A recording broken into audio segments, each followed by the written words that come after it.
Women bought and sold for sex, young girls forced into prostitution. It's often called human trafficking or sex trafficking, but some say it's a modern-day form of slavery. Tonight, Fox 11 is on special assignment, and Robert Hornacek is here with a preview of his special report. Robert, good morning. Well, good morning, Rachel. You know, law enforcement agencies say that here in northeast Wisconsin and everywhere, the problem of human trafficking and sex trafficking is real, and it's growing. Now, human trafficking involves forcing someone to work against their will, and the most common form is sex trafficking. Police say many prostitutes are actually victims of sex trafficking, and police say at one point many of these women were forced into the sex industry, and others got into prostitution when they were very young teens. The Attorney General, in fact, says the average age of a child victim is just 13. We're not talking about just 16, 17-year-old girls. If the average age is 13, which is young enough in and of itself, that tells us that roughly half are under 13.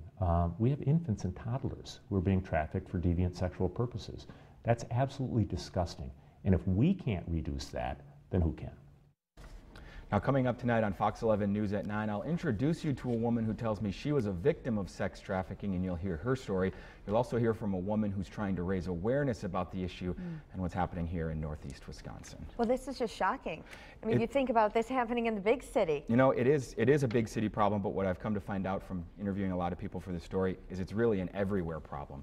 You know, police in our area say that prostitution is a big problem, but they say many times the cases involve some form of sex trafficking. In one example, I was talking with a police chief in our area who said they've had a few cases where women have been found in hotel rooms, have been advertised as escorts, but those women speak no English, they didn't rent the room, and they can't explain how they got there.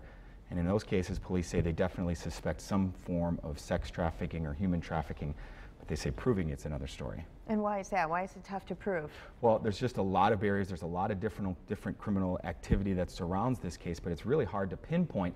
And they say the one big reason is because a lot of times the women don't actually see themselves as victims. And quite frankly, society in general, excuse me, really doesn't much either, because a lot of people assume that prostitution is one person paying another person for sex. And while that does happen, experts are saying that most of the time these women are actually forced into it by either threats or physical violence or manipulation, and then they find no way out. They feel forced to stay in it. So we'll hear more from that side of it tonight. And that they're so young. Like I said, it's shocking, a story that we really need to watch. Thanks, Robert. Robert's full story will be tonight at 9 on Fox 11 News.